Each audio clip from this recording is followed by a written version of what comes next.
Boris Johnson has attempted to shore up his premiership by promoting a bunch of wrong-uns. It's all an effort to try to get his MPs back on side. I'll take you through the key hires. The new Chief Whip is Chris Heaton-Harris. As Chief Whip, his job will be to enforce discipline among unruly Tory MPs. That's a little ironic, given he was previously caught bragging about encouraging a friend to launch a campaign against the Tories in a 2012 by-election. I'm running the policy by-election for Tories. And Delingpole was my constituent. Very good friend. Well, you had all the people. Went to realistic people, the independent people, and they said, "Oh, because you your job." And he's getting attention. You see the job. It's one of those rare jobs, which has been a very don't tell anybody ever. But he will not be Prime Minister possibly.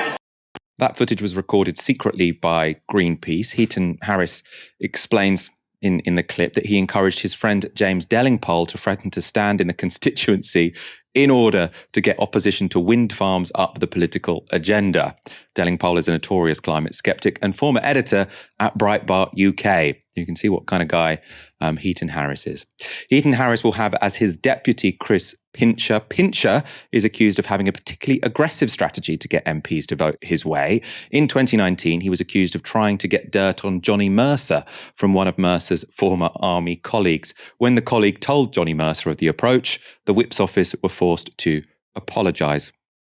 One man leaving the Whip's office is Mark Spencer. He has moved to become leader of the Commons. In that role, he will have oversight over the parliamentary complaints process, which has raised eyebrows, given he is the subject of a racism allegation by Nazgani MP. He is reported to have told her she was demoted because her, quote, Muslim woman minister status was making colleagues feel uncomfortable. Spencer will replace Jacob Rees-Mogg, who will move to become Minister for Brexit Opportunities and Government Efficiency, or the Bogey Minister. In 2019, Rees-Mogg caused controversy by retweeting a speech from the far-right German Alternative for Deutschland. I'm sure he will have no problem engaging with the Social Democrats, who now run Europe's largest economy.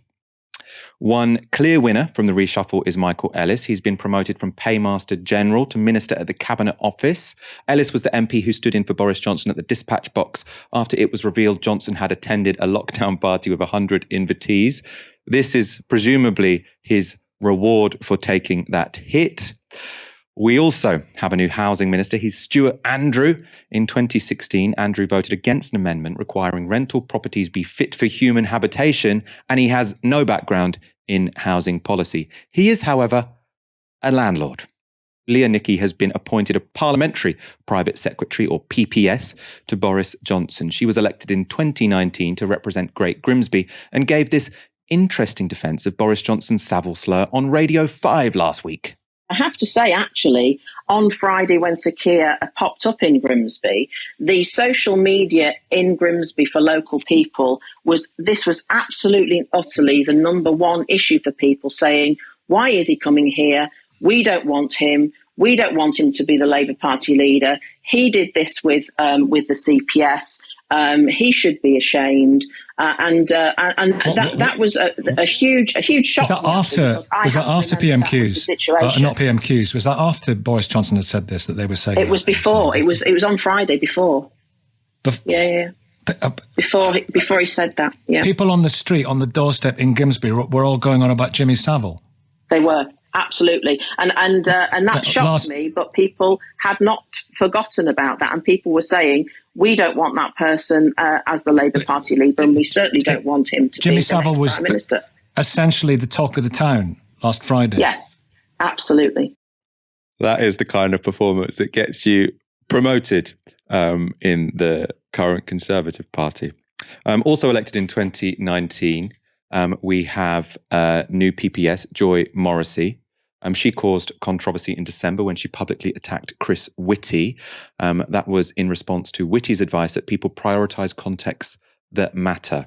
So in response to that, she tweeted, perhaps the unelected COVID public health spokesperson should defer to what our elected members of Parliament and the Prime Minister have decided.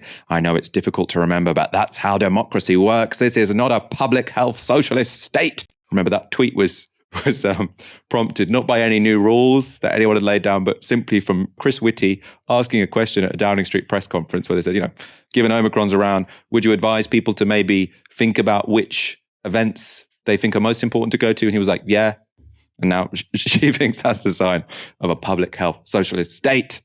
It sits within the context, this decision to promote this sort of motley crew sits within the decision that we've discussed throughout the show, which is him turning to the hardest parts of his faction within the Conservative base in order to appeal to them, in order to try and consolidate his power within the party. It's the same logic that led him to end isolation rules early. It's the same logic behind the Savile slur. It's clear that this is part and parcel of a broader strategy. It's not haphazard. It's not gaffes. It's not accidental. And when we look at, with these particular figures, we are seeing, him essentially cranking up the culture war to its maximum and finding the foot soldiers that will most happily go out and pursue that and push that button and sort of play that angle up. And that alongside their loyalty to Johnson in this moment is why they've been promoted. But it's also perhaps because these are the only people with nothing really to lose in terms of their political reputation by joining Johnson when he's this unpopular. And we have to, when we think about will this save his premiership, we have to ask, save his premiership from who? We have to remember that we are several years out from a general election. That's not really on the purview right now. Whilst general public opinion matters, of course, the more urgent issue for Johnson right now is the prospect of a leadership challenge, which will be adjudicated by Conservative Party members. And so that's what's going to be in his crosshairs. That's what's going to be in his focus. And that's his audience right now. And so that's the question that we should be asking, not will this save his premiership in the eyes of the public, but will it save his premiership in the eyes of the factions of the Tory base that he needs to come out and back him and vote for him in the case of a leadership challenge? And that's a much trickier question that I can't say I necessarily have the answer to, because I can't say that I know what they are thinking and I know what they're sort of how they're receiving what we're seeing right now. But that's the strategy he's deploying, and it's probably the only strategy that could work.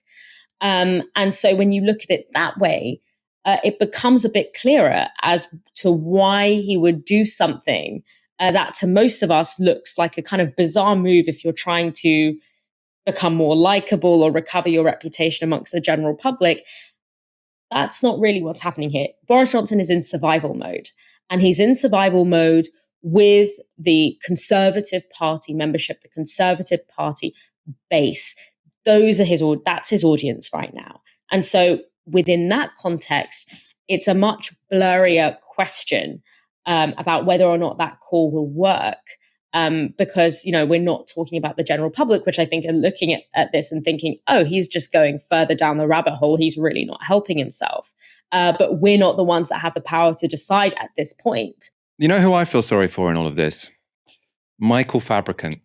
Because we've just shown you all of these sort of non-entities, conservative backbenchers who suddenly got promoted because they were willing to go on the radio and say something ridiculous in Boris Johnson's defense, like Keir Starmer and Jimmy Savile was the number one issue in Grimsby before Boris Johnson mentioned it at PMQs, and therefore he was right to remember it because people don't forget. Forget what?